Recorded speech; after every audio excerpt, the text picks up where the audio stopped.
அறிவோம். அனைவருக்கும் நமஸ்காரம். நாம் தற்போது பார்த்து கொண்டிருக்கின்ற வகுப்பு கேன உபநிஷதம். இப்போ இந்த உபநிஷத்துல கடந்த வகுப்புகள் மூலமாக இரண்டாவது அத்தியாயத்தினுடைய 3 மந்திரங்களை பார்த்து முடித்தோம். இப்போ இந்த இரண்டாவது அத்தியாயத்துல மொத்தம் 5 மந்திரங்கள் இருக்கு. நான் ஒரு 9 மந்திரங்கள்னு தவறா சொல்லிட்டேன்னு நினைக்கிறேன். ஒரு 5 மந்திரங்கள் இருக்கு. இப்போ இன்றைக்கு நம்ம 2 மந்திரங்களோட இந்த இரண்டாவது அத்தியாயம் நிறைவு செய்ய போறோம். இப்போ இன்றைக்கு நம்ம பார்க்க இருக்கிற மந்திரம் 4வது மந்திரம். இப்போ கடந்த வகுப்புகள்ல நம்ம 2 மந்திரங்கள் ஒரு குழப்பமான நிலையில பார்த்தோம்.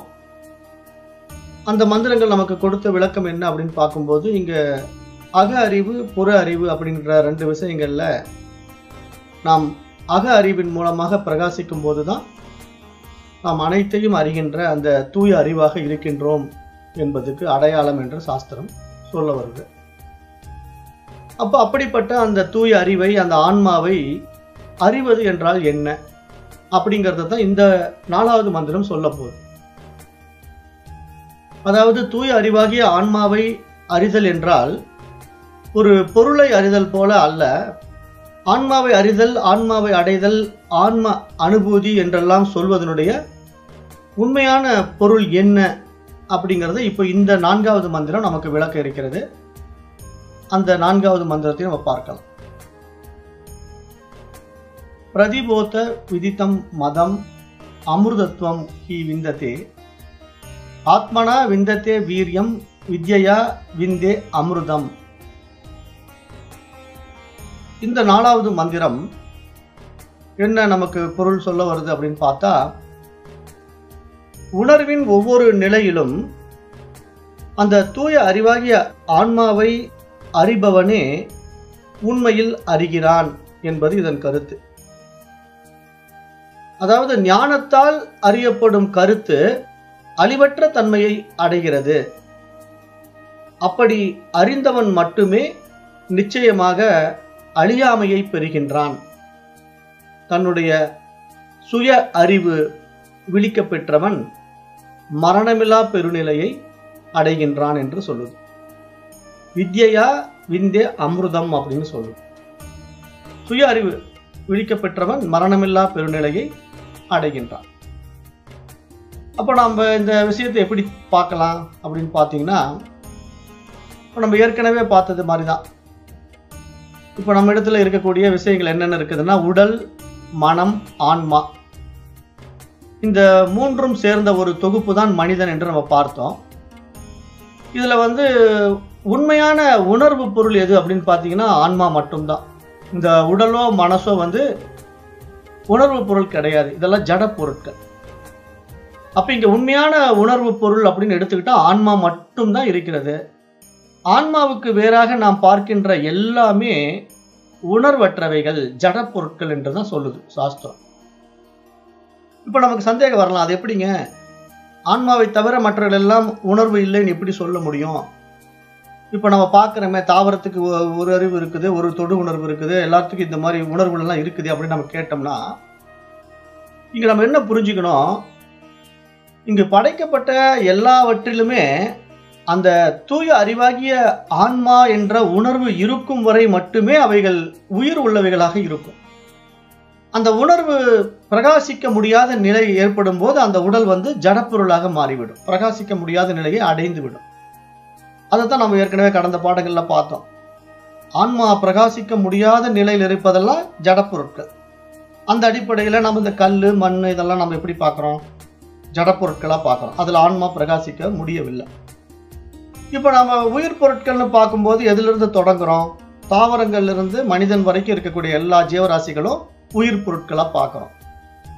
அப்ப இந்த உயிர் பொருட்கள் எப்போ ஜடமாகுது அப்படின்னு பார்த்தீங்கன்னா, அது ஒரு உயிரற்ற தன்மையை அடையும் போது, ஆன்மா பிரகாசிக்க முடியாத நிலை வந்துவிட்டா அது உயிரற்ற தன்மையை அடைகிறது. அப்பொழுது அது ஜடமாக மாறுது.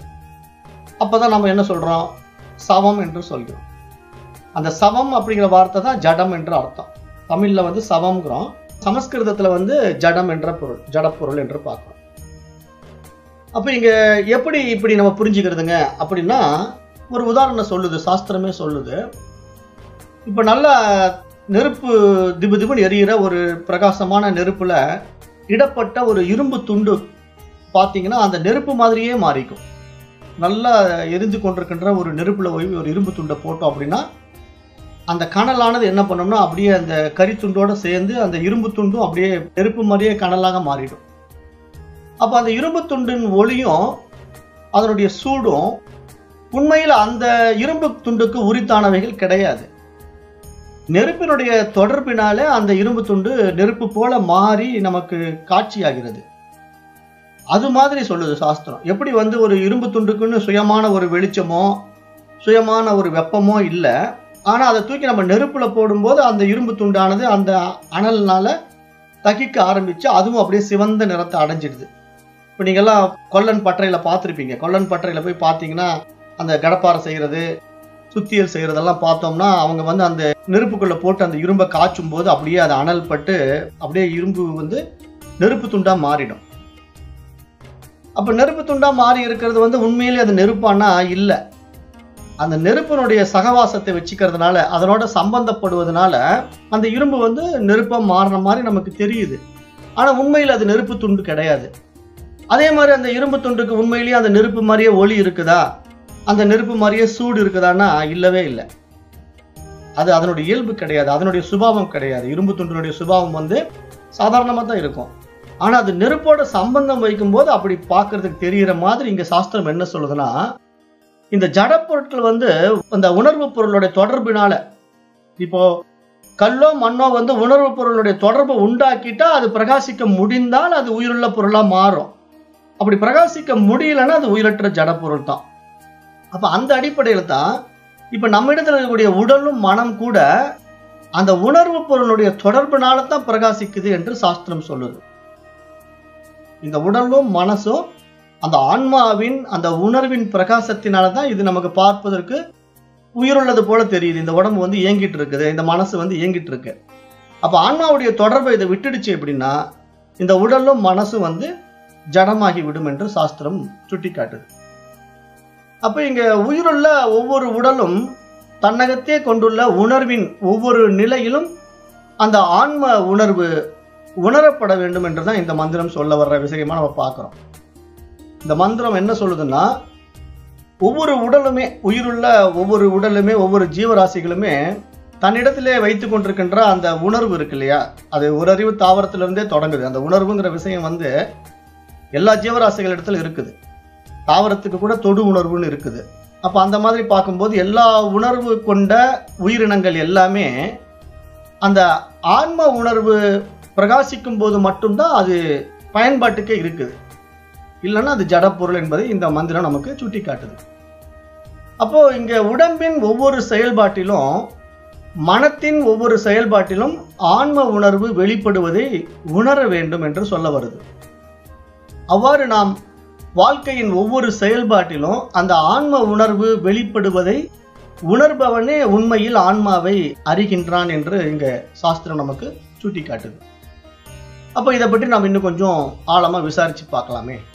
எப்படி பார்க்கலாம் அப்படின்னா, இப்போ நம்முடைய நடைமுறையிலேயே பார்க்கலாமே. நடைமுறையில பார்க்கும்போது இப்போ நம்ம புறத்துல அதிகம் ஆர்வம் காட்டுறது தானே நம்ம மனசு. நம்முடைய மனசு என்ன பண்ணுதுன்னா எப்பயுமே உள்ள திரும்பாது, வெளியே தான் ஆர்வம் காட்டும். வெளி விவகாரங்கள்ல தான் ரொம்ப ஆர்வமா மூக்க நுழைச்சி அதை பண்றேன் இதை பண்றேன்ட்டு இழுத்து போட்டுக்கிட்டு எதையாவது ஒன்று செஞ்சுக்கிட்டே இருக்கும். இதுதான் மனதனுடைய போக்கு. அப்ப இந்த மாதிரி புறத்திலே அதிகம் ஆர்வம் காட்டும் நமது மனம் அதன் மாயத்தளத்திலிருந்து சற்றே விலகி உள்ளுறு மாற்றம் ஏற்படுவது நிலையிலே, அதாவது தன்னுடைய மனதை வெளியே பார்க்காம உள்ள திருப்புகின்றார்கள் யாரோ அவர்களுக்குள்ள உள்ளத்திலே ஒரு உருமாற்றம் நிகழும்.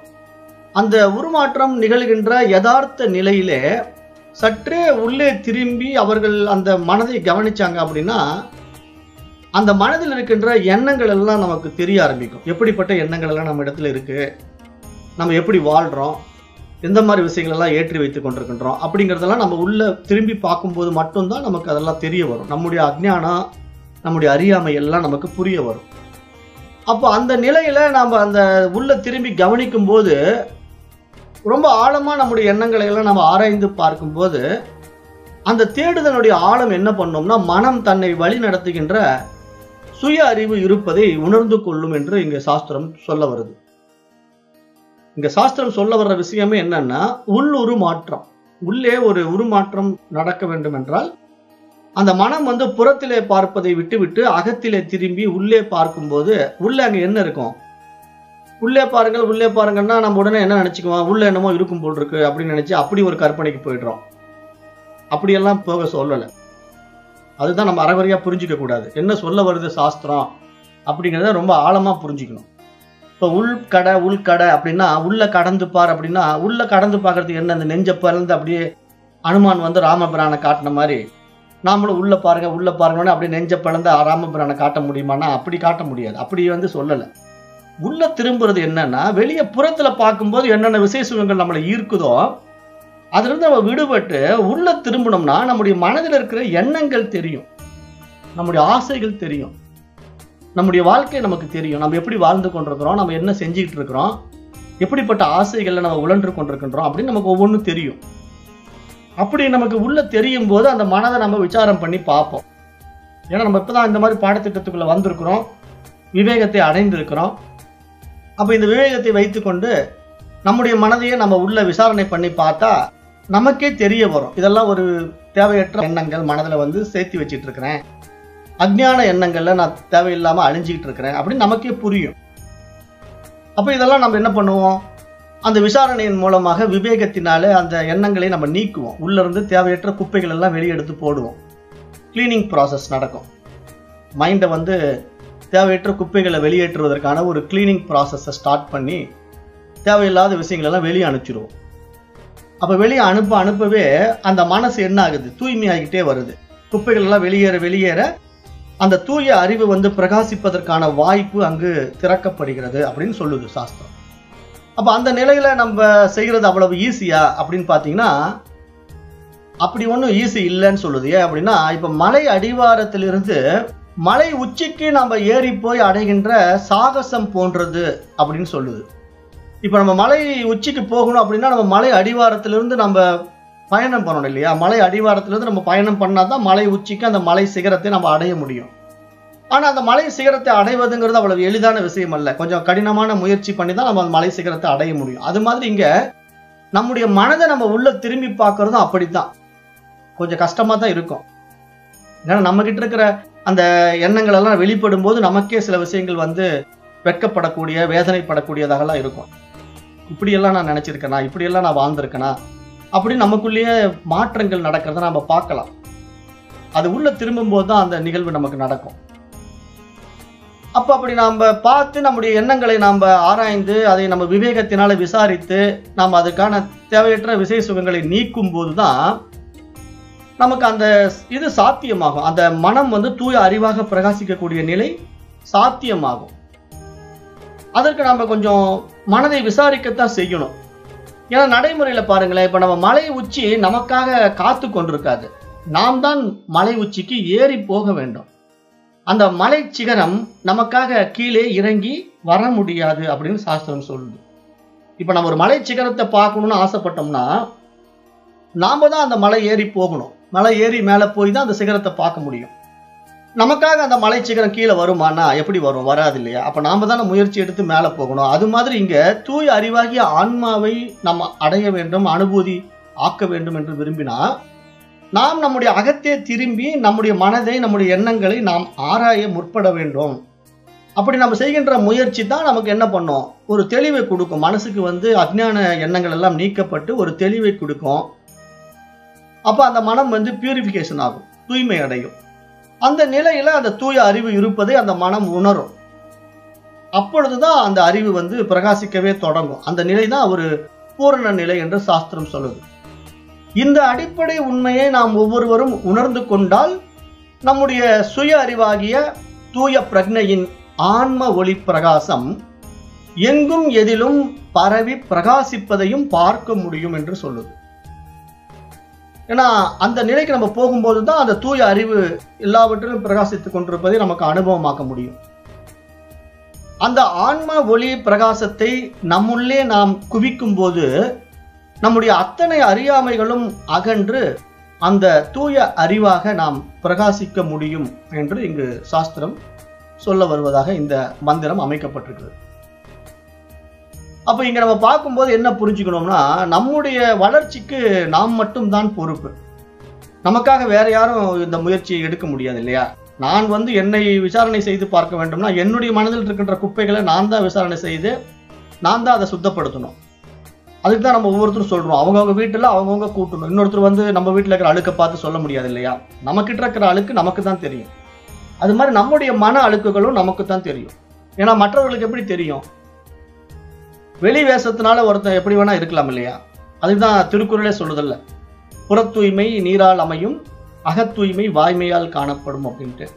அப்ப அந்த அகத்தூய்மைங்கிறது நமக்குள்ள இருக்கிற அந்த ஒரு விஷயம். அது ஒருத்தர் வெளியே வேடதாரியா வாழலாம், என்ன வேணா வேஷம் போட்டுக்கலாம், எப்படி வேணா நல்லவ மாதிரி நடிக்கலாம், அவ்வளோ அருமையா பேசலாம். இந்த சினிமாவிலலாம் பார்த்தீங்கன்னா வில்லன் பார்த்தீங்கன்னா அவ்வளோ அருமையா பேசுவான், கதாநாயகனை விட ரொம்ப அருமையா பேசுவான், அவ்வளோ நல்லவனா நடிப்பான். ஆனா கடைசியா பார்த்தா அவன் தான் வில்லனா இருப்பான். அப்ப என்ன பண்றது? இந்த மாதிரி இருக்குமான்னு நம்ம கடைசியா அந்த படத்துல கிளைமேக்ஸ்ல ஆச்சரியப்படுறோம் இல்லையா? ஆனா இவ்வளவு நல்லவரா இருந்தாரு, இவரா வில்லன் அப்படின்ட்டு நமக்கு மைண்ட்ல ஒரு ஷாக் ஆகும் அந்த படத்துல கடைசி சீன்ல கிளைமேக்ஸ்ல. அது மாதிரி நிறைய பேர் இருக்காங்கன்னு சொல்றேன். அந்த சினிமாவில் இருக்கிற மாதிரியே வில்லர்கள் இந்த வெளி உலகத்துல நிறைய பேர் இருப்பாங்க. ஆனா வெளியே பார்க்கறதுக்கு நல்லவர்கள் மாதிரியே இருப்பாங்க, நமக்கு தெரியாது. அப்ப நாம அவங்கள போய் பூந்து ஆராய்ச்சி பண்ணி நீ நல்லவனா நீ கெட்டவனா அப்படின்லாம் நமக்கு கண்டுபிடிக்க முடியாது. அதனால சாஸ்திரம் என்ன சொல்லுதுன்னா, அவரவர்களுடைய வளர்ச்சிக்கு அவர்கள் மட்டும் தான் பொறுப்பு அப்படின்னு சொல்லுது. அப்போ நான் தான் மாறணும்னா நான் மட்டும்தான் முயற்சி எடுக்கணும். நான் பக்கத்து வீட்டுக்காரனை போய் முயற்சி எடுன்னு சொல்ல முடியாது. அதனால இங்க நாம் அதை புரிந்து கொள்ள வேண்டும் என்று சாஸ்திரம் சொல்லுது. அப்ப இங்க நான் எனும் மனம் தன் அறியாமையை உணர்ந்து அதிலிருந்து விடுபட எண்ணி அதற்கான வளர்ச்சி பாதையில் அக அறிவை நோக்கி பயணம் மேற்கொள்ளும் போது அந்த மனதிற்கு உறுதுணையாக அதே தூய அறிவாகிய ஆன்மா துணை நிற்பதையும் நாம் அறிய முடியும் என்று சாஸ்திரம் சொல்லுது. ஏன்னா இங்க அந்த மனம் எப்பொழுது அந்த அறிவை பிடிக்க கத்துக்குதோ அப்போ அந்த அறிவு அந்த மனதுக்கு ஃபுல் சப்போர்ட் பண்ணும். ஏன்னா மேக்சிமம் அந்த அறிவு தான் அந்த மனதுக்கு சப்போர்ட் பண்ணிக்கிட்டு இருக்கு. ஆனா நமக்கு தெரியாததுனால நாம நினைச்சுக்கிட்டோம், நான் தான் அதை செய்யறேன் அப்படின்ட்டு நாம அதை அபிமானித்துக் கொள்கிறோம். அந்த மைண்டை நான்கிற அபிமானத்தினால இது என்னுடைய செயல், நான் செய்தேன், என்னுடைய சாதனை என்று நாம பெருமை எடுத்துக் கொள்கிறோம். ஆனா உண்மையில் அந்த சாதனை எல்லாம் நம்முடையது கிடையாது. அந்த அறிவு தான் அது நம் மூலமா பிரகாசிச்சு அதை செய்ய வைத்திருக்கிறது. அப்ப அதை நம்ம புரிந்து கொள்ள வேண்டும். அது நல்ல விஷயத்துல அப்படி செய்யற போது கெட்ட விஷயத்துல அந்த அறிவே நமக்கு துணை நிற்குதா அப்படின்னா, அந்த அறிவு என்ன காரியத்தை நீங்க செய்தாலும் அதுக்கு முழுமையான சப்போர்ட் பண்ணும். ஆனா அதனுடைய சாதக பாதகங்கள் மனதை சார்ந்து நடக்கிறதுனால நம்ம செய்யக்கூடிய விஷயங்கள் தவறாக போனா நமக்கு அது துக்கமாக மாறும், சரியாக இருந்தா அது நமக்கு சந்தோஷத்தை கொடுக்கும். அப்ப இங்க சுகம் துக்கம் என்பது நம்மிடத்திலேயே இருக்கிறதுனால அந்த அறிவு அனைத்துக்கும் சாட்சியாக பின்னாடி இருந்து நமக்கு உதவி செய்யும், அவ்வளவுதான். ஆனா நாம இங்க விழிச்சுக்கணும், எது சரி எது தவறு அப்படிங்கறத நம்ம பகுத்து பிரித்து பார்க்கக்கூடிய அந்த விவேகத்துல நாம விழிச்சுக்கணும். அப்ப அந்த விழிப்பு நிலை நமக்கு வந்துவிட்டு நம்ம திரும்பி நம்ம எங்கிருந்து இந்த மாதிரி பிரகாசிக்கிறோம் அப்படின்னு நம்ம உள்ள ஆராய்ந்து பார்க்கும்போது அந்த தூய அறிவின் அதிஷ்டானத்தில் தான் நான் இவ்வாறு பிரகாசிக்கின்றேன் என்று நமக்கு தெரிய வரும்போது நாம் நம்மை முழுமையாக அந்த அறிவிடம் ஒப்படைத்து விட வேண்டும் என்றுதான் இங்க சாஸ்திரம் சொல்லுது. அதுதான் இங்க சரணாகதி என்று சொல்லுது. அப்ப இந்த மனம் என்ன பண்ணும், தன்னுடைய தனித்துவத்தை விட்டுவிடும், இழந்து விட்டு ஓஹோ எல்லாம் இந்த அறிவு தான் எனக்கு பின்னாடி இருந்து இத்தனை செய்து கொண்டிருக்கா, அப்ப நான் இதை நான் செய்யறதா இவ்வளவு நாள் அகங்காரத்துல ஆடிக்கிட்டு இருந்தேனா, அப்ப இனிமேல் அந்த அறிவை அது முன்னின்று செய்யட்டுமே அப்படின்னு சொல்லி இந்த மனசு அந்த அறிவு கிட்ட தன்னை முழுமையாக ஒப்படைத்து விடும்போது இனிமேல் வரக்கூடிய விஷயங்கள்லாம் எப்படி இருக்கும்னா, அந்த மனதிலிருந்து வெளிப்படுகின்ற அத்தனை விஷயங்களும் அந்த அறிவின் மூலமாக வெளிப்படுகின்ற அதி அற்புதமான விஷயங்களாக நம்ம பார்க்க முடியும். அதுதான் இங்க ஞானிகளும் மகான்களுடைய அனுபவ உண்மை. அப்ப இங்க இந்த மந்திரம் இதை தான் நமக்கு சொல்ல வருது. அத்தகைய தூய அறிவு பாதையிலே நுழைகின்ற முடிவை நாம் மட்டும்தான் எடுக்க முடியும். நம்மை மற்றவர்கள் யாரும் கட்டாயப்படுத்தி எடுக்க வைக்க முடியாது. அதற்கான அவசியமும் அவர்களுக்கு இல்லைன்னு தான் சொல்லுது. ஏன்னா இங்க பக்கத்து வீட்டுக்காரன் நமக்கு நீங்க அந்த தூய அறிவா மாறுங்கன்னு சொல்லுவானா, சொல்ல மாட்டான். அல்லது நாம போய் பக்கத்து வீட்டுக்காரனுக்கு போய் நீ அந்த இதெல்லாம் மாத்திக்குன்னு சொன்னா அவன் கேட்பானா, கேட்க மாட்டான். அப்ப இங்க நமக்கு மட்டுமே இது தெரிஞ்ச விஷயம். நாம் இந்த மாதிரி பாதையில பயணிக்கிறோம், நமக்கு என்ன தேவைப்படுது, அந்த தூய அறிவினுடைய நிலைக்கு நம்ம உயர வேண்டும், அந்த அறிவு பிரகாசம் நம்ம இடத்துல வெளிப்பட வேண்டும் என்ற ஒரு விஷயத்தை நம்ம தெரிந்து கொண்டு பயணிக்கிறதுனால நாமே அதை முயற்சி எடுத்து அடைய ஆசைப்பட வேண்டும் என்று சொல்லுது. அதனால்தான் இங்க மோட்சத்தின் மீது இச்சை உள்ளவன் என்று சாஸ்திரம் சொல்லுது.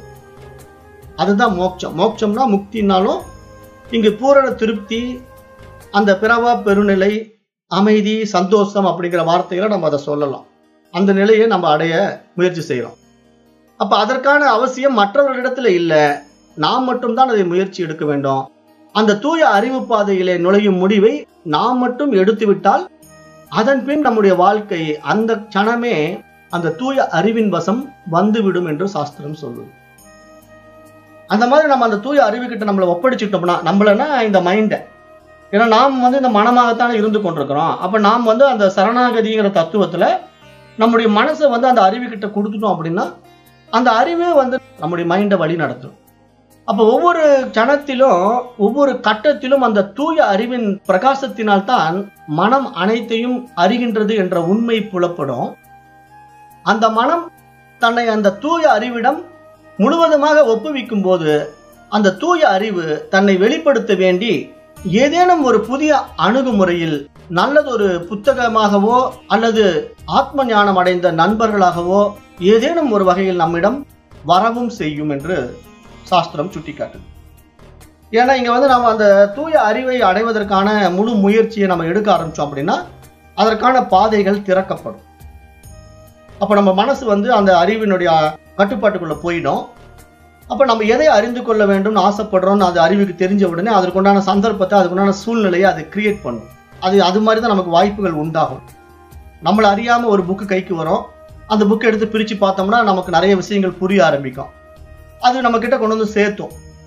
நிறைய அந்த மாதிரி சில மிராக்கிளான விஷயங்கள் நடக்கும். அந்த அறிவோட நம்ம சம்பந்தப்படும் போது நம்முடைய வாழ்க்கையில நிறைய மிராக்கிளான சம்பவங்கள் நடக்கிறத நம்ம நடைமுறையில பார்க்கலாம். ஞானிகளுடைய வாழ்க்கையில நடந்திருக்குது. அது அனுபவ உண்மை என்று சொல்ல முடியும். அப்ப எப்படி வேண்டுமானாலும் நாம் எதிர்பாராத தருணத்திலே எதிர்பாராத ஒரு அனுபவத்தை நமக்கு தருவதற்காகவே அந்த அறிவு வெளிப்பட்டு பிரகாசிக்கும். அதன் வாயிலாக நம்முடைய வாழ்க்கையில் புதியதொரு வசந்தம் வீசத் தொடங்கும். நம் மனதில் அந்த தூய அறிவு வெளிச்சம் பிரகாசிக்க தொடங்கி இருப்பதை மெல்ல மெல்ல நம்மால் உணரவும் முடியும்.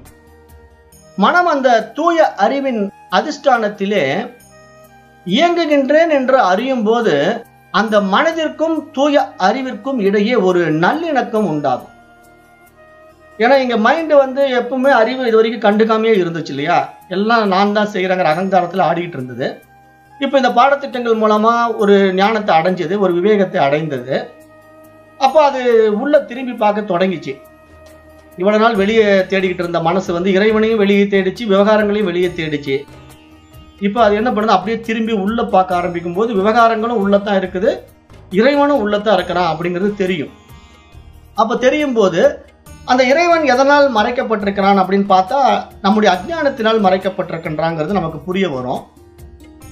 அப்ப அந்த அஜ்ஞானங்களை எல்லாம் நம்ம நீக்கி அந்த விலக்கி பார்க்கும்போது அங்க அருமையான அந்த அறிவுக்கும் மனதுக்கும் ஒரு நல்லிணக்கம் உண்டாகும்.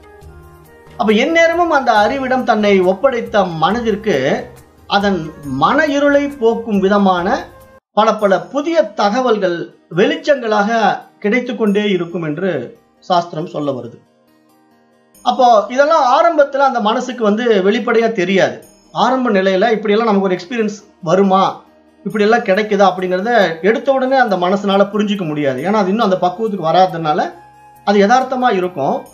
ஆனால் அது நாளாக நாளாக போக போகத்தான் அந்த மனதிற்கு பழையன கழிதலும் புதியன புகுதலும் ஆகிய போகி பண்டிகையை கொண்டாடுறோம் இல்லையா. நம்ம போகி பண்டிகையில் என்ன பண்றோம், பழைய விஷயங்கள் எல்லாம் தூக்கி போட்டு எரிச்சிடுவோம்.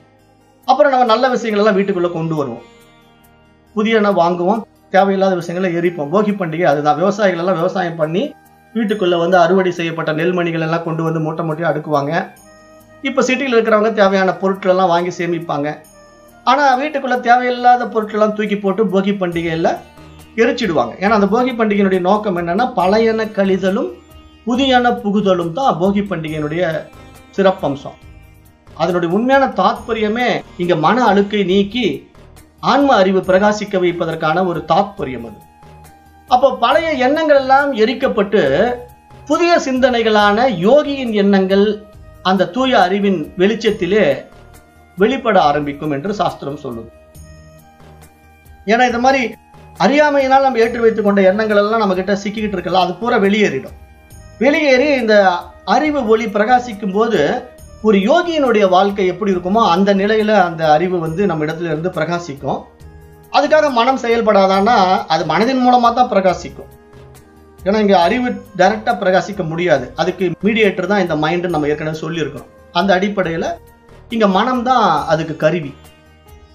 அப்போ அந்த மனதின் மூலமாக அது பிரகாசிக்கும். அந்த நிலையில அந்த தூய அறிவு கனவில் கூட மனதிற்கு நிறைய நல்ல விஷயங்களை சொல்லிக் கொடுக்க தொடங்கும். மனதிற்கும் அந்த தூய அறிவிற்கும் இடையில் நிலை கொண்டுள்ள பரிவர்த்தனையானது பவித்திரமானது என்று அந்த மனதிற்கு புரிய தொடங்கும் போது பல நேரங்களில் மனதின் வழியாக அறிவுதான் தன்னுடைய மௌன மொழியில் பேசுகின்றது என்ற உண்மையும் விளங்கும். ஏன்னா இங்க அந்த அட்டாச்மெண்ட், அதாவது மைண்டுக்கும் அந்த கான்சியஸ்னஸ்க்கும் உண்டான அட்டாச்மெண்ட் ஒருங்கிணையும் போது அந்த ஒருமித்த தன்மையில் அவங்க ரெண்டு பேரும் அங்க இணைஞ்சிட்டாங்க அப்படின்னா அதுதான் இங்க ஜீவ பிரம்ம ஐக்கியம் அப்படின்னு நான் பலமுறை சொல்லியிருக்கிறேன். ஜீவ பிரம்ம ஐக்கியம் அப்படின்னா இங்க மனசும் அந்த அறிவும் இணைகின்ற நிலை. அந்த நிலையில தான் இங்க எல்லாமே பிரகாசிக்கும். அப்போது மட்டும்தான் நம்முடைய வாழ்க்கை அந்த தூய அறிவுதான் வாழ்கின்றது என்பது புரிய வரும். அந்த நிலையிலே அந்த தூய அறிவின் அற்புதத்தினாலே நீயே நானாகவும் நானே நீயாகவும் என்று அந்த அறிவும் மனமும் ஒன்றாகி உள்ள அந்த ஜீவ பிரம்ம ஐக்கிய நிலை உணரப்படும்.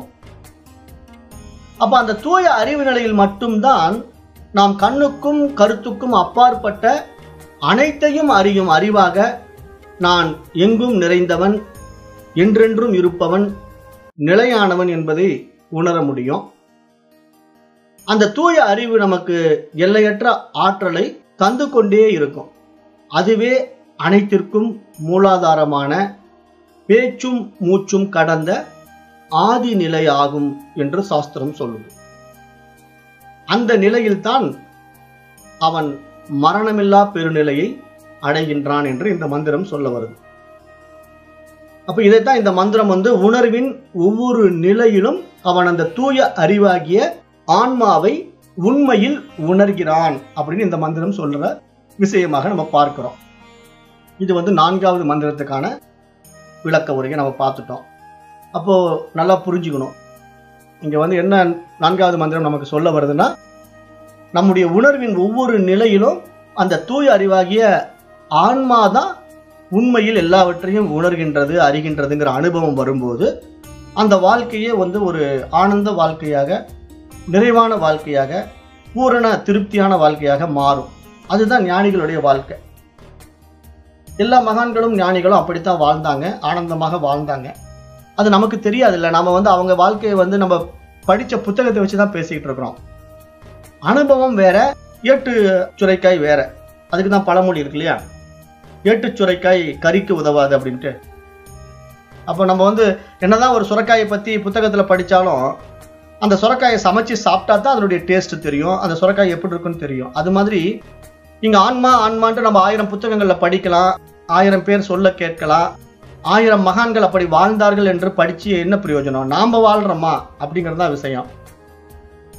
அப்ப நாம அந்த மகானுடைய நிலையை, அந்த ஞானிகளுடைய நிலையை அடையணும் அப்படின்னா இங்க நாம அந்த மனதை அந்த அறிவுகிட்ட கொடுக்கணும். கொடுத்தா மட்டும்தான் அந்த அறிவு நம்முடைய வாழ்க்கையை வாழ்ந்து காட்டும். அப்படி வாழும்போது நம்முடைய வாழ்க்கை உண்மையிலேயே ஆனந்த வாழ்க்கையாக இருக்கும் என்பதில் எந்த சந்தேகமும் இல்லை என்றுதான் இந்த மந்திரம் சொல்ல வர்ற விஷயமாக பார்க்கிறோம். அடுத்தது 5வது மந்திரம் பார்க்க போறோம். இந்த 2வது அத்தியாயத்துல உண்மையான நிறைவும் மாபெரும் இழப்பும் அப்படிங்கிற மாதிரி தொடங்குது இந்த மந்திரம்.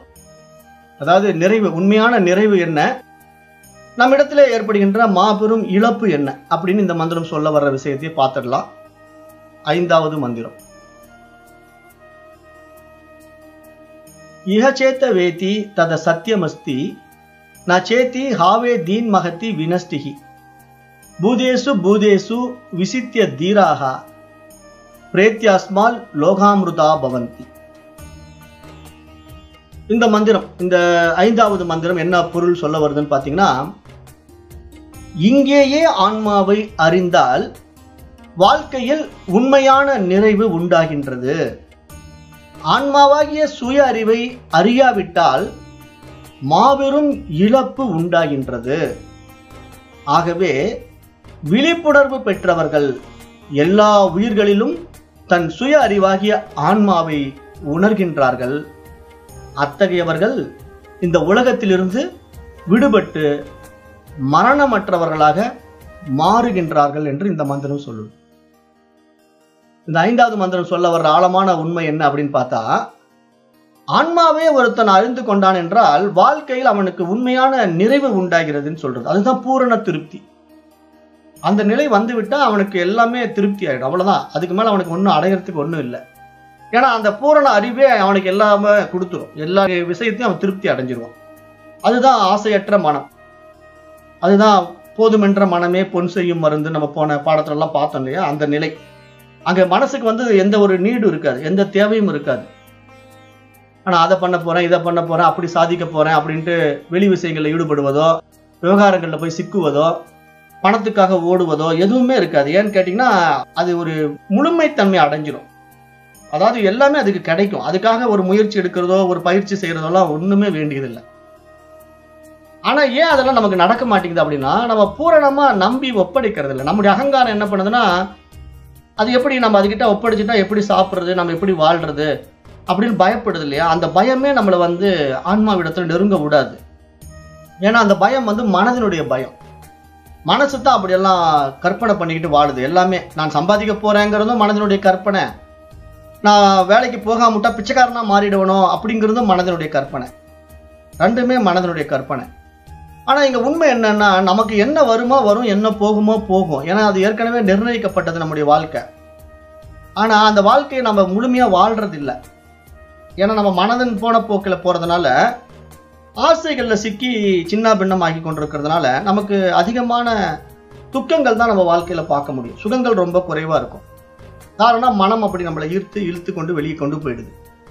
அப்ப இங்க ஆன்மாவை யார் உண்மையா அறிந்து கொண்டு அதனிடம் தன்னை முழுமையாக ஒப்படைத்து விடுகின்றானோ, அந்த தூய அறிவினிடத்திலே தன்னை சரணடைந்து விடுகின்றானோ, அவனுக்கு மட்டும்தான் நிறைவு முழுமையாக உண்டாகிறது. அதான் பூரண திருப்தி. அப்ப அந்த ஆன்மாவாகிய சுய அறிவை அறியாவிட்டால் என்ன ஆகும் அப்படின்னா, அவனுக்கு மாபெரும் இழப்பு. இந்த பிறவியே அவனுக்கு வீணாகிடுது. ஏன்னா அவன் இந்த ஆன்மா அனுபவத்துக்குள்ள வராம மரணத்தை அடைஞ்சிட்டான் அப்படின்னா அவனுடைய வாழ்நாள் முழுவதும் வீணாக்கி விட்டான்னு தான் சொல்லணும். ஏன்னா அவன் நிறைவான வாழ்க்கையை வாழாம தான் இறந்து போவான். எப்பயுமே ஆன்மாவை அறியாமல் மரணம் அடைகின்றவர்கள்லாம் நீங்க பாத்தீங்கன்னா, அந்த மரண தருவாயில் கூட அவன் ஏதோ ஒன்றை நம்ம இழந்துட்டு போறோங்கிற மாதிரி ஒரு கஷ்டத்துல ஒரு கவலையில தான் உடம்ப விடுவானே தவிர திருப்தியில உடம்ப விட மாட்டான். எல்லா மனிதர்களும் சாதாரண மனிதர்களை நீங்க கவனிச்சு பாத்தீங்கன்னா, அவர்கள் பூரண திருப்தியில உடம்பு விடுவாங்களான்னா விட மாட்டாங்க. ஏன்னா ஏதேனும் ஒரு ஆசை மனதில் இருக்கும். அதை விட்டுட்டு போறேன், இதை விட்டுட்டு போறேன், சொத்தை விட்டுட்டு போறேன், பேரனை விட்டுட்டு போறேன், ஏதாவது ஒன்று சொல்லுவாங்க. அது மனதினுடைய ஆசைகள் இருக்கும். அது அவர்களை நிறைவாக மரணத்தை அணுக விடாது. அதனால அவர்கள் ஆசா பாசங்கள்ல சிக்கிதான் மனதை கொண்டு போகிறார்கள். அதுதான் அவங்களுக்கு மறுபிறப்புக்கு காரணமாக விதையாகவும் அமைகிறது என்று சாஸ்திரம் சொல்லுது. அப்ப இந்த 5வது மந்திரத்தை வச்சு நம்ம பார்க்கும்போது, இந்த உலகின் செல்வங்கள் எவ்வளவு நம்ம இடத்துல இருந்தாலும் நம்முடைய மனம் நிறைவு பெற்று விடுமா அப்படின்னு பார்த்தா நிச்சயமாக கிடையாது என்று சாஸ்திரம் சொல்லுது.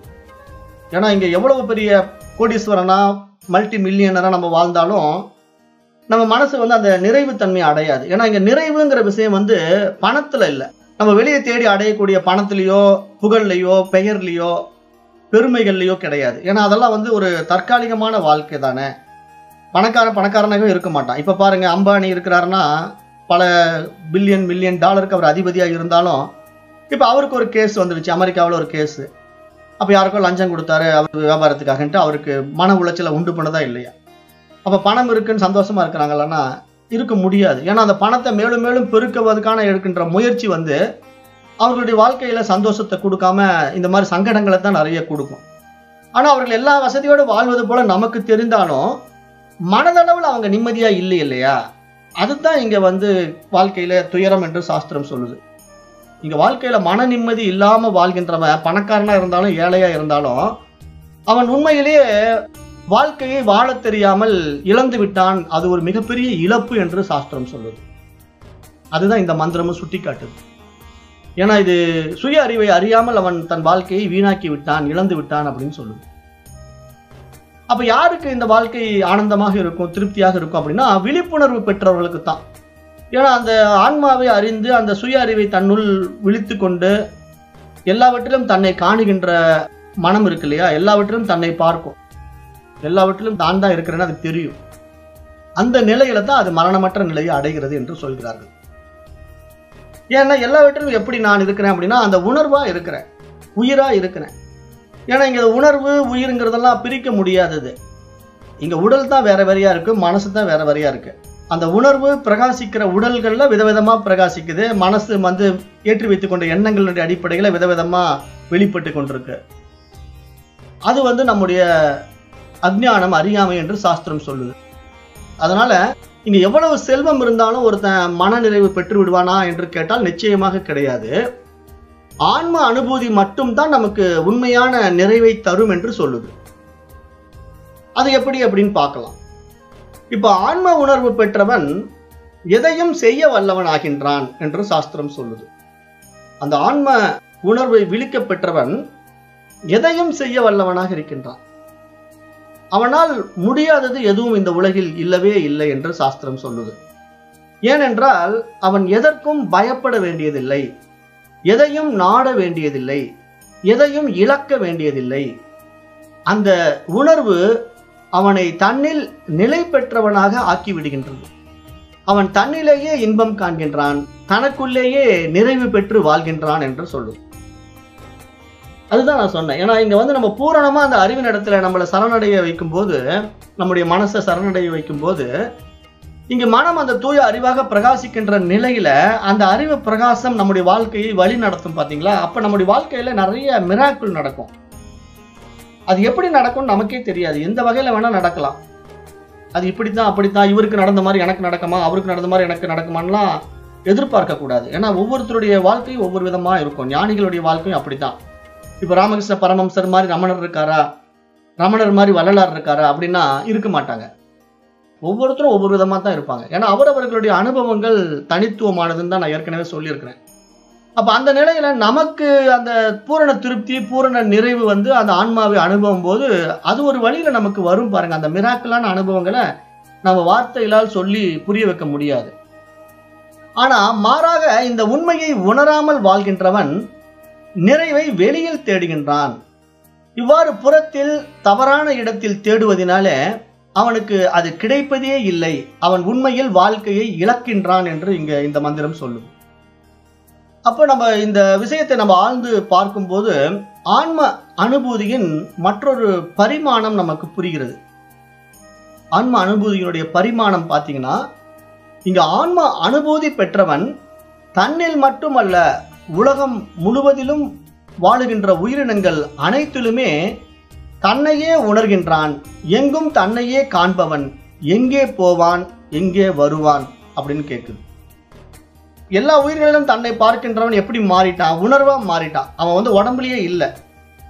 நான் அதுதான் சொன்னேன். காரைக்கால் அம்மையார், மகான்கள் எல்லாம், மணிவாசக பெருமான், திருநாவுக்கரசர், இந்த மாதிரி ஞானிகள் எல்லாம் நீங்க பாத்தீங்கன்னா அவங்க அந்த உடம்புலயே இல்லை. அவங்க அந்த உணர்வா இருக்கிறாங்க. அந்த தூய உணர்வுல இருக்கும்போது அவர்கள் எங்க போறது எங்க வர்றது, இங்க வருவதும் போவதும் கிடையாது. அவர்கள் வருவதும் இல்லை, போவதும் இல்லை.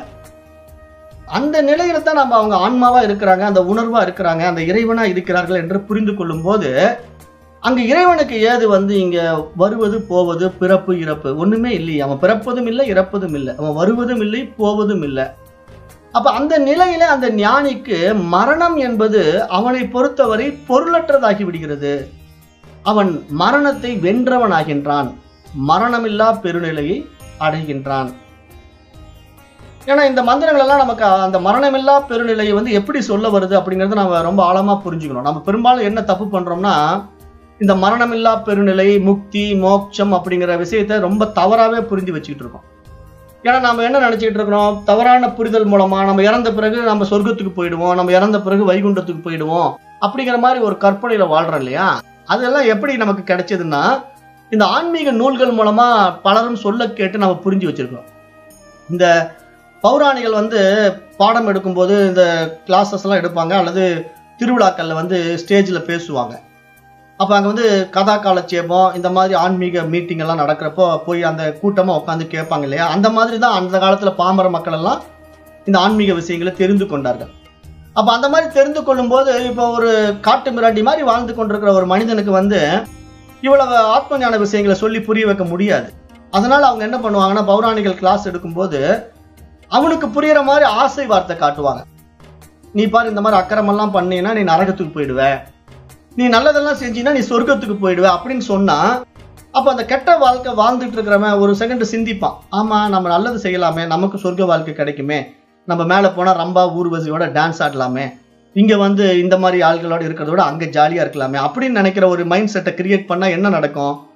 நம்ம நாட்டுல தவறுகள் செய்வது குறையும் இல்லையா. அதுக்குத்தானே நம்ம கர்மா தியரி எல்லாம் பேசுறோம். இந்த கர்மா தியரி எல்லாம் பாத்தீங்கன்னா ரொம்ப ஆழமா எதற்காக பேச வேண்டியிருக்குன்னா, தவறுகளை குறைப்பதற்காகத்தான். இங்க தவறு செய்கின்றவன் எதுவுமே இல்லைன்னா அவன் என்ன வேணா செய்வான், எதற்கும் துணிவான், எப்படி வேணா வாழ்வான்.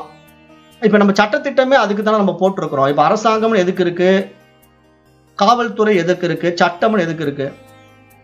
அப்ப சட்டம், காவல்துறை, அரசாங்கம் எல்லாம் இல்லைன்னு வச்சுக்கோங்களேன், எவன் எப்படி வேணா வாழ ஆரம்பிச்சிருவான். ஒருத்தரும் நிம்மதியா வாழ முடியாது. பக்கத்து வீட்டுக்காரன் இவன் கெடுப்பான், இவன் வீட்டுக்காரன் அவன் கெடுப்பான். அப்ப குடும்பமே சின்ன பின்னம் ஆயிடும், யாரும் ஒரு நிம்மதியான வாழ்க்கை வாழ முடியாம போயிடும். அப்ப நமக்குள்ள ஒரு கட்டுப்பாட்டை நம்ம எப்படி விதைச்சிருக்கோமோ, ஒரு ஒழுங்குகளை நம்ம கையாளுறோமோ, எவனும் எல்லை மீறி போகக்கூடாது, தப்பு பண்ணா அவனுக்கு தண்டனை இருக்கு, அவன் தவறான வழியில போனா அவனை தண்டிக்கணுங்கிற சட்டம் இருக்கு, காவல்துறை இருக்கு, அரசாங்கம் இருக்குன்னா தான் தப்பு செய்யறவன் செய்ய மாட்டான், ஒரு பயம் இருக்கும். ஆனா அப்படி இருந்தே இன்றைய காலம் எப்படி இருக்கு பாத்தீங்களா? தப்பு செய்யறவனு செஞ்சுட்டு பணத்தினால் அதை மறைக்கக்கூடிய அளவுக்கு இன்னைக்கு செல்வாக்கை வளர்த்திக்கிறாங்க. அப்போ இப்படிப்பட்ட செல்வாக்கு உள்ளவன் என்ன வேணா செய்யலாங்கிற அளவுக்கு இன்னைக்கு போயிட்டு இருக்குன்னா, இந்த சட்டமும் இந்த ஒழுங்கும் இல்லைன்னா எப்படி வேணா வாழ்வாங்க இந்த மனிதர்கள். அதுதான் நம்ம சொல்றோம், மனிதர்கள் மிருக நிலையில தான் இருக்கிறான். 6ஆம் அறிவு பரிமாணத்துல வந்துட்டான்னு எல்லா மனிதனையும் சொல்ல முடியாது. மனிதன் என்கின்றவன் அந்த பகுத்தறிவு பரிமாணத்துல விழித்து கொள்ளும் போதுதான் அவன் உயர் பரிமாண நிலையை அடைகிறான்னு சாஸ்திரம் சொல்லுது. சும்மா மனுஷனா பிறந்துட்டா மட்டும் அவன் எப்படி மனிதனாக இருக்க முடியும்? அவன் மனித உடல் இருக்கின்ற மிருகம் என்று நம்ம பலமுறை நம்ம பாடத்திட்டங்களே சொல்றோம். ஏன்னா அவன் பார்ப்பதற்கு மனிதன் மாதிரி இருப்பான், ஆனா மனோநிலையில மிருகம் மாதிரி வாழ்வான். அவனை நம்ம எப்படி மனிதன் சொல்ல முடியும்? ஆனா நம்ம உடம்பு வச்சு மனிதன் சொல்லிட்டு இருக்கிறோம், அவ்வளவுதான். ஆனா உண்மை அப்படி இல்லை. அப்ப அவர்கள் தான் நீங்க பாதிக்கப்படுகிறார்கள், மற்றவர்களும் அவர்களால் பாதிக்கப்படுகிறார்கள் என்று பார்க்கிறோம். அப்ப இங்க இந்த மோட்சம்ங்கிற விஷயத்தை நம்ம பார்க்கும்போது, இவ்வாறு நமக்கு தவறாக ஏற்றி வைக்கப்பட்ட ஆன்மீக விஷயங்களை நம்ம சரியாக புரிந்து கொள்ளவில்லை. அப்ப யார் இதை புரிந்து கொள்வார்கள் அப்படின்னா, இது மாதிரி தேடுதல் உள்ளவர்கள் தான் புரிந்து கொள்ள முடியும். இப்ப உங்களை மாதிரி தேடி வராங்க பாத்தீங்களா, நான் என்ன பண்ணணும், எப்படி நான் முன்னேறணும், அந்த இறைவனை நான் எப்படி தரிசனம் பண்ணணும், அதுக்கு சரியான பாதை என்ன, எங்க இருக்கு, அது எனக்கு நிறைவை தருமா, என்னுடைய அறிவுக்கு அது புரியுமா, என்னால் அதை அனுபவத்துல ஒப்புக்கொள்ள முடியுமா என்று தேடுகின்றவர்கள் தான் உண்மையா இறைவனை அடைய முடியும். நீங்க எடுப்பார் கைப்பிள்ளையா இருந்தாலோ அல்லது சொல்றதெல்லாம் அப்படியே கேட்பவர்களாக இருந்தாலோ அவர்கள் கண்டிப்பாக இறைத்தன்மையை அடைய முடியாது. ஏன்னா இங்க திருக்குறளே சொல்லுதல்ல, எப்பொருள் யார் யாருவாய் கேட்பினும் அப்பொருள் மெய்ப்பொருள் காண்பது அறிவு என்று. அப்ப இங்க மெய்ப்பொருள் காண்பதற்கான அறிவை வெளிப்படுத்தாம ஒருத்தர் இப்படி கோயிலுக்கு போயிட்டு வாங்க உங்களுக்கு எல்லாம் வந்துரும்னா, இவன் அந்த கோயிலுக்கு போயிட்டு எல்லாம் வரும்னு எதிர்பார்த்துட்டு இருந்தா அது ஒரு மூட பக்தி தானே. அந்த மாதிரி வாழ்வதனால நம்ம எப்படி இறை அனுபவத்தை அடைய முடியும்? அப்ப இது மாதிரி தேடுதல் உள்ளவங்க என்ன பண்ணுவாங்கன்னா, அந்த மாதிரி வாழ்ந்து பார்த்தாலும் அதுல ஒரு நிறைவை அடைய மாட்டாங்க. அவங்க பார்ப்பாங்க, கோயிலுக்கு போய் பார்ப்பாங்க, ஜோசியரை போய் பார்ப்பாங்க, எல்லா வேலைகளும் செஞ்சு பார்ப்பாங்க, பூஜை பண்ணி பார்ப்பாங்க, ஜபம் பண்ணி பார்ப்பாங்க, மூச்சு பயிற்சி பண்ணி பார்ப்பாங்க, தியானம் பண்ணி பார்ப்பாங்க, எதுலையுமே நிறைவு அடைய மாட்டாங்க. ஏன்னா எதுலையுமே நிறைவு வராது. ஏன்னா அந்த தேடும் பொருள் நானாகவே இருக்கும்போது வெளியே எப்படி பிடிக்க முடியும்? வெளியே பிடிப்பதற்காக எல்லா பயிற்சி முறைகள், எல்லா முயற்சிகளை பண்ணிக்கொண்டே இருப்பார்கள். இதை நிறைய பேர் எப்படி பயன்படுத்திக்கிறாங்கன்னா, இந்த மாதிரி விஷயங்களை சொல்லி கொடுப்பதற்கு இன்னைக்கு நிறைய ஆர்கனைசேஷன் வந்துருச்சு. இன்னைக்கு ஆர்கனைசேஷன் என்ன பண்ணுதுன்னா, ஆன்மீக ஆர்கனைசேஷன் எல்லாம் பணம் பறிக்கிற வேலையை செய்து ஒரு புது புது பயிற்சி, இந்த விபாசனா அபாசனா அப்புறம் அந்த தியானம் இந்த தியானம் ஏதோ பேர் கொடுத்துக்கிறாங்க, புது புது பேரு, அதாவது வாயிலேயே நுழையாத பேரெல்லாம் கொடுத்துக்கிறானுங்க. அதெல்லாம் பேரை வச்சுக்கிட்டு இதுல நீங்க ஈடுபட்டீங்கன்னா இப்படி ஆயிடலாம் அப்படி ஆயிடலாம் அப்படின்ட்டு மக்களை மயக்கி அதற்கான ஒரு வகுப்பு, அதற்கான ஒரு வழிமுறை. அப்புறம் அது இலவசம் என்று சொன்னா கூட பாத்தீங்கன்னா அப்புறம் அதுல டொனேஷன் இருக்கு. இலவசம் தான் சொல்லி கொடுப்பாங்க. அப்புறம் நாளடைவில் என்ன சொல்லுவாங்கன்னா, சொல்லி கொடுப்பது இலவசம் தான், ஆனா நாங்க இவ்வளவு பெரிய நிர்வாகத்தை கையாள வேண்டியிருக்கு, உங்களால முடிஞ்சதை நன்கொடையா கொடுக்கலாமே அப்படின்னு சொல்லுவாங்க. அப்ப இந்த மாதிரி தான் அவங்க எல்லாம் ஒரு விதமான டெக்னிக் வச்சிருப்பாங்க, பணத்தை பறிப்பதற்கான பல விதமான டெக்னிக் வச்சிருப்பாங்க. அப்ப நாமளே அப்படிதான் பண்ணுவோம். நாமளும் என்ன பண்ணுவோம், ஒரு குறிப்பிட்ட லெவலுக்கு மேல படிப்போம். அப்புறம் படிச்சுல என்ன பண்ணுவோம், சரி இவ்வளவோ சொல்லி கொடுத்துருக்காங்க, நம்ம ஒரு பொருளாதாரத்தை சிறிய தொகை கொடுக்கறதுனால என்ன இருக்கு அப்படின்னு நம்ம கொடுக்க ஆரம்பிக்கும் போதுதான் அவங்க அதை வச்சு கொண்டு ஆதாயம் பார்க்கிற வேலைகள்லாம் செய்ய ஆரம்பிப்பாங்க. இதுதான் ஆர்கனைசேஷனுடைய வேலை. அதனாலதான் நம்ம பெரும்பாலும் என்ன சொல்லுவோம்னா, உண்மையிலேயே இறைவனை தேடுகின்றவனுக்கு ஆர்கனைசேஷன்ல என்ன வேலை, தனக்குள்ள வேலை. உன்னுள்ள நீ யாருன்னு திரும்பி பார்த்தீங்கன்னா எல்லாம் தெரியும்பா. வெளியே போய் நீ என்ன தெரிஞ்சுக்கிறதுக்கு இருக்கு, வெளியே போய் தெரிஞ்சுக்கிறதுக்கு ஒண்ணுமே இல்லை. அங்க ஒண்ணும் அவங்க சொல்லி கொடுக்கறதெல்லாம் நமக்கு மேலும் குழப்பத்தை தான் கொடுக்கும். நீங்க வெளியே போய் ஒவ்வொரு பயிற்சியில ஈடுபட்டு முயற்சி பண்ணி பார்த்தீங்கன்னா அது இன்னும் உங்களுக்கு பல காலங்களை விரயம் செய்யும். இன்னும் வயசாகிட்டே போகும், உடல் தளர்ச்சி ஆயிடும், அப்புறம் மனசு ஒத்துழைக்காது, இந்த நிலையில கொண்டு போய் விட்டுடும். இளமையிலே கத்துக்கணும். இளமையில் கல்லுன்னு சொல்றாங்க இல்லையா, இந்த மாதிரி பாடத்தை தான் இளமையில கத்துக்கணும். ஏதோ இந்த சயின்ஸை இளமையில கத்து நம்ம என்ன பண்ண போறோம், இந்த மாதிரி பாடங்கள் தான் இளமையில கற்றுக்கொள்ள வேண்டும். அப்ப இதை கற்றுக்கொண்டு நம்ம வாழும்போது ஆனந்தமாக வாழ முடியும். அதுதான் இங்க முக்தி மோட்சம். அதாவது சும்மா இவங்க என்ன பண்ணுவாங்கன்னா, தேவையில்லாம போய் இந்த யோகத்துல ஈடுபடுவாங்க, குண்டலினியை மேலே ஏத்துறம்பாங்க, அப்புறம் அந்த ஆக்னையில அதை நிலை நிறுத்துறேன் அப்படிம்பாங்க. அப்புறம் நிறைய பயிற்சிகள் முயற்சிகள் செய்து கொண்டிருக்கின்ற மனிதர்களை எல்லாம் நம்ம பார்க்கிறோம். ஆனா அது எதுவுமே உண்மை கிடையாது. அது எல்லாம் இந்த உடம்பையும் மனதையும் சார்ந்து செய்யப்படுகின்ற பயிற்சிகள்.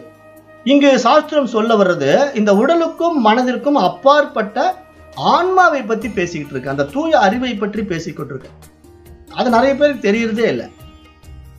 அந்த தூய அறிவை யாருமே பிடிக்க தயாரா இல்லை. மூக்க பிடிக்கிறேன், மூச்சை பிடிக்கிறேன், அல்லது நான் அதை பண்றேன் இதை பண்றேன்ட்டு தலைகளா நிக்கிறேன்ட்டு எதையாவது ஒண்ணு செஞ்சுட்டு இருப்பாங்களே தவிர அந்த அறிவை பிடிக்கிறதுக்கு யாருமே தயாரா இல்லை. அதுதான் இங்க இருக்கிற ப்ராப்ளம். அதை நம்ம இங்க புரிஞ்சுக்கணும். அந்த நிலை யாருக்கு புரியுதோ அவன் தான் அந்த ஆன்ம அனுபூதியை பெற முடியும், மரணமில்லா பெருநிலையை அடைகிறான் என்று இங்க சொல்ல வருது. அப்ப அந்த ஆன்ம அனுபூதியை பெற்றவனால் தான் ஆனந்தமாக ஒரு நிறைவாக வாழ முடியும். அதுதான் இங்க முக்தி, அதுதான் இங்க மோட்சம். அவன்தான் ஜீவன் முக்தன் என்று சாஸ்திரம் சொல்லுது. ஜீவன் முக்தன்னா வாழும் போதே அடையக்கூடிய முக்தி, இறந்த பிறகு அடையிறது இல்லை. ஜீவன் முக்தன்னா ஜீவன் இருக்கும் போதே, உயிர் இருக்கும் போதே அந்த ஆனந்தத்தை அனுபவமாக்குவதுதான் ஜீவன் முக்தி. ஏதோ இறந்த பிறகு கொண்டு போய் மண்ணுக்கு அடியில வச்சுட்டு அவர் ஆனந்தமா இருக்காரு நம்மளே ஏமாத்திக்கிறது இல்லை. நிறைய பேர் என்ன பண்றாருன்னா, அவர் மண்ணுக்குள்ளேயே வச்சுட்டாங்க, அவர் ஜீவன் முக்தர் அப்படிம்பா. எப்படிப்பா ஜீவன் முக்தர்னு கேட்டோம்னா, அவர் மண்ணுக்குள்ள அந்த உயிர் அணு சாகாம இருக்குங்க, அவர் உடம்பு பாத்தீங்கன்னா அழிக்கவே முடியாது, ஆனா அவரு அப்படியே அந்த உயிரோட்டம் இருக்கும் அந்த உடம்புல, அப்படி இப்படி எல்லாம் கதை விடுவாங்க. அந்த உடம்பை வச்சுக்கிட்டு அவர் அங்க மண்ணுக்குள்ள உட்காந்து என்ன பண்ண போறாரு, ஒன்னும் பண்ண முடியாது.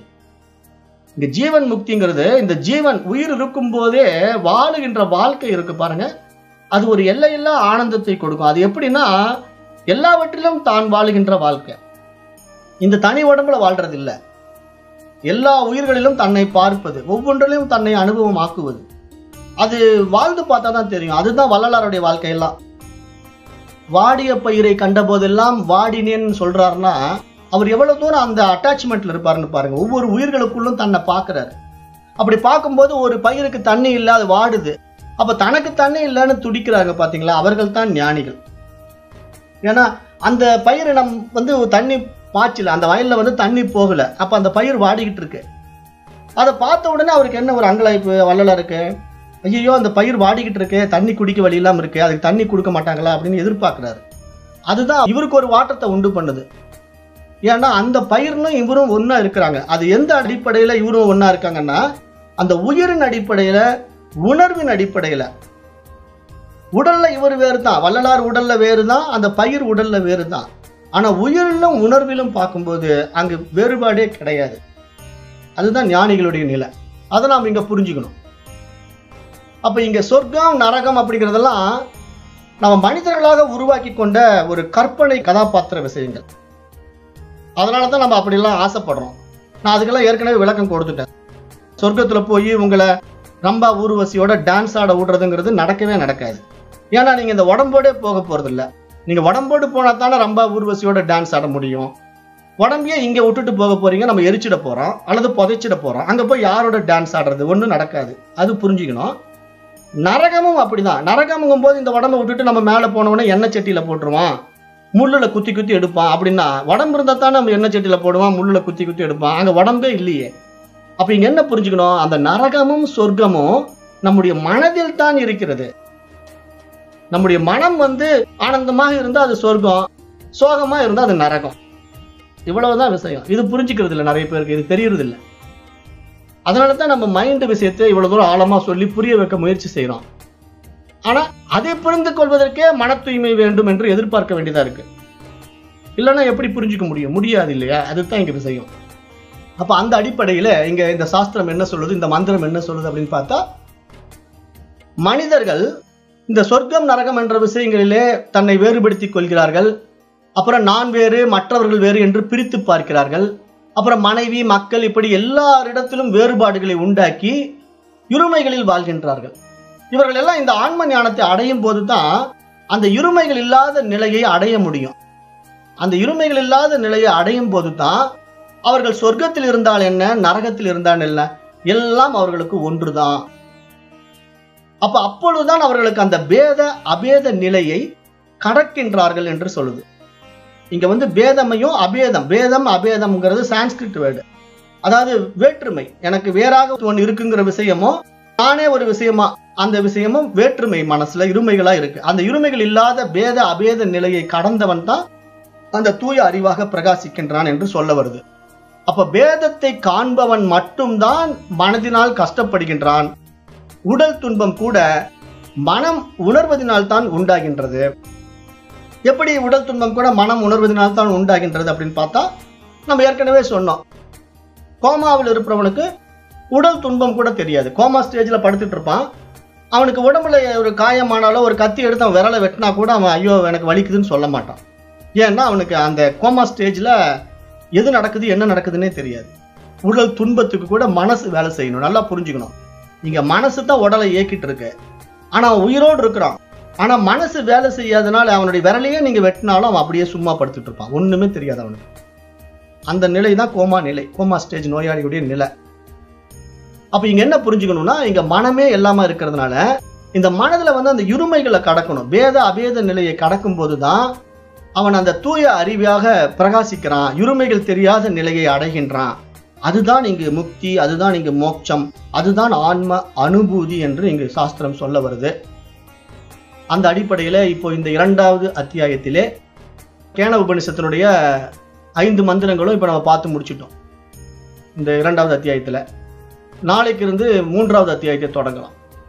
அப்போ இந்த 2வது அத்தியாயத்தோட இன்றைய வகுப்பை நிறைவு செய்கின்றேன். நன்றி. ஓம் தத்சத்.